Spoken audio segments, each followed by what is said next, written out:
Ayan guys, ito yung tawag niyan, squash soup. Kalabasa to. Parang lasang tubig. Oh. At doon ako nang hinayang. So what's up sa inyo guys? Ako nga pala si Laminsu at nandito na naman kayo sa isang episode na food review ni Laminsu. Ayos yun ah. Food review ni Laminsu. Food review ni Laminsu Part 1. Kasi guys, may napansin ako, kakagala ko dito. Siyempre, ano na tayo dito, matagal na din tayo dito sa Vietnam. Mga nasa 10 days na din. Habang dumadaan kami, habang naglalakad kami, may napapansin ako dito sa Vietnam. Kundi ang Jollibee.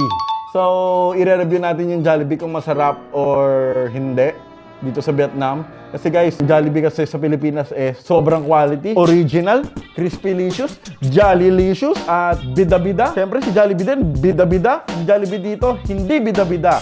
Pero si Laminsu, bida-bida. So mga kaibigan, sabi ko nga sa inyo, magre-review tayo ng isang Jollibee dito sa kasi napansin ko, sinearch ko na din sa Grab na merong Jollibee dito. At syempre, pagkukumpara natin yung Chicken Joy sa Pinas. Pero ngayon, parang magmumukbang vlog tayo. Ay puto, mukbang vlog? Ano to? ASMR. Ganun yan. So guys, orderin muna natin. Kung hindi ka pa nakasubscribe sa aking channel, i-subscribe mo na. Kasi pa 2 million na din tayo. At syempre, hit the like button. Pag umabot ng 10k likes, magre-review tayo ng McDo or KFC dito sa Vietnam guys. Diba? So, ayun. Orderin ko lang sa Grab yung Jollibee. And 3, 2, 1. Paka! At nagsidatingan na nga pala mga kaibigan ng ating Jollibee.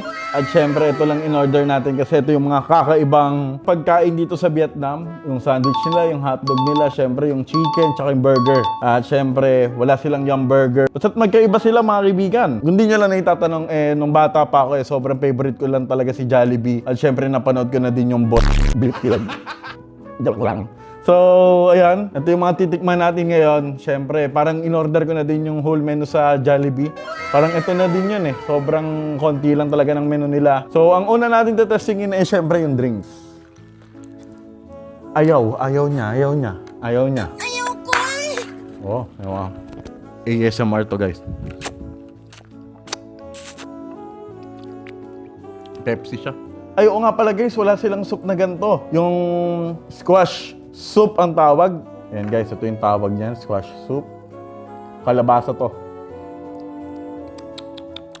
Parang lasang tubig. Ito yung kalabasa guys. Ayan, kung makikita nyo, ayan yung kalabasa.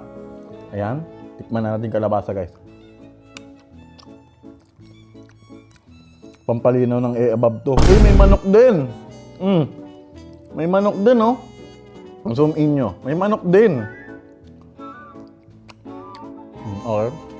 Pwede na. Ang nagastos ko dito ay hindi ko alam. Basta nasa 350,000 dong. At marirate ko tong kalabasa soup nila ng 6 out of 10. Yung kalabasa soup. So, tabi na natin yung kalabasa soup. At syempre, ito na yung mga last to Mga last tong itong dalawa. Last na natin yan. Save for the last. So, ang pangalawa natin ay ang hotdog sa Vietnam guys. Ito yung hotdog sa Vietnam kung mapapansin nyo. Parang hotdog lang sa sa... Baka mas masarap pa yung hotdog sa 7-Eleven sa Pinas. Diba? So titikman natin to guys. Yum.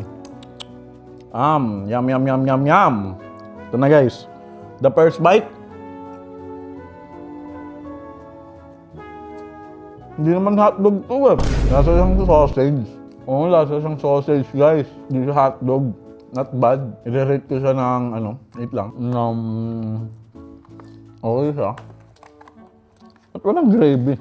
I-rate ko siya ng guys. Mas masarap yung sa Pinas guys. So i-rate natin siya ng 6 out of 10. Hindi siya matatawag na hotdog. So ayun, 6 out of 10. Ito naman guys. Ito ang kakaiba. Ito yung parang hindi. Ito pala. Ito.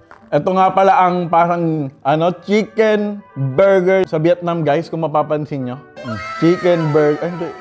Ito yung nila, parang yum burger guys. Na pinirito lang yung yung burger steak. Yan guys, ito nga pala yon. Tikman natin siya. Ito ang tinatawag na yum burger. Pero may gulay yung yum burger nila. Tawagin na lang natin siyang Aloha burger. Tikman natin guys. The first bite.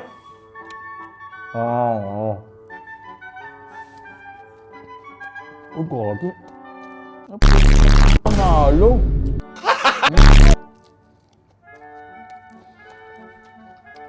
Grabe. Itong bite natin. Siyempre madami pa tayong kakainin. Hindi natin ito maubos. Ano panalo to? Ano ba yun? Ano, sarap.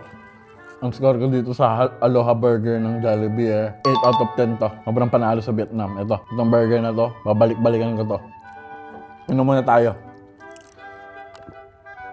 Nakita ko sa GrabFood, meron sa Vietnam na wala sa Jollibee. Itong Burger Shrimp Burger. Naintindihan yun? Burger Shrimp Burger. In short, Shrimp Burger. Ayan guys, tingnan nyo. Makikita nyo yung laman. Wow! Kita nyo yan? Di ba? Ganyan siya guys. Ito yung tinatawag na shrimp burger guys. Ito, titikman natin to. First time lang natin tong makain. Game na to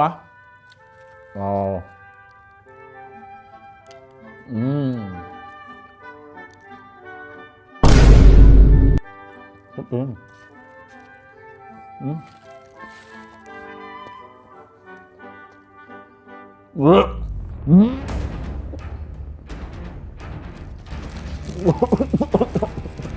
Hindi gusto ng panlasa ko. Sa mga...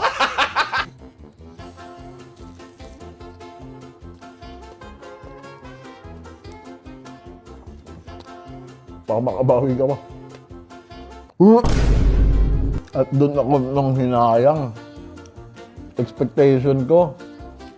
Ay, may expectation ko guys. Sobrang taas. As in, sobrang taas. Nung kinain ko, negative siya. Score ko lang dito guys, 3 out of 10 sa shrimp burger ng Vietnam. Alang to. Nagsama na kayo ng hotdog, boss. Grabe expectation to. Kala ko pa naman na yun yung pinakamasarap. Yung shrimp burger kasi yun yung kakaiba Nawala sa Pinas So guys, dito naman tayo sa price. May in-order ako parang shake price sila. Ito. Ayan. Ito ang barbecue price nila guys. Ito yan. Ayan. Ayan. Paldo. Masarap. Gagi. Masarap siya. Panalo yung price nila. Lasang lang din. Sa Pinas. So mga kaibigan, 3 out of 10 yung shrimp burger. Tsaka ito, yung price nila masasabi kong 8 out of 10. Grabe yung shrimp burger, nalasahan ko. So guys, ito naman, spaghetti yung testingin natin. Titingnan natin kasi sa Pinas, gawang Pilipino yung spaghetti. Dito naman siguro, gagayahin nila yung spaghetti sa Pinas, 'di ba? Kasi Jollibee naman 'to. So, ito yung pinaka-favorite ko sa Jollibee, guys, itong spaghetti. Titikman natin kung magkasing lasa or hindi sila magkasing lasa. The first bite. Sana. Game.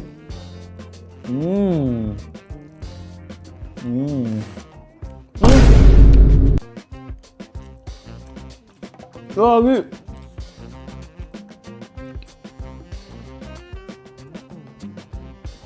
Ano panalo? Kasing lasa siya ng Jollibee sa Pinas. 10 out of 10 guys. Matutusin lang, 10 out of 10 to. Ngayon, punta na tayo sa chicken, titikman lang natin to. Siguro magkasing lasa lang naman siguro yung spicy tsaka ito So, mamaya na siguro natin to kainin, tong spicy guys. Mamayang gabi na lang. Tabi na natin. Ito yung pinakalas natin. Ito, tabi na lang natin tong chicken. So, ito ang pinakalas guys. So na guys, ang chicken! Chicken Gago! Ayun lang. At doon tayo natalo, Vietnam.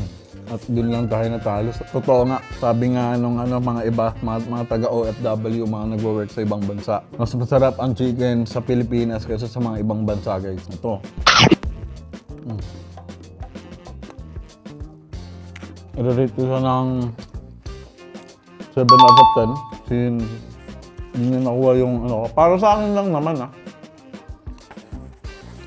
Ibang-iba nga yung chicken sa ibang bansa kaysa sa Pinas. Panalo ko nga rin talaga yung Jollibee sa Pinas, guys. So, ayun lang. Doon ako nang hinayang sa chicken, guys, tsaka sa shrimp burger. Yung Jollibee, i-rate natin ng 7 out of 10.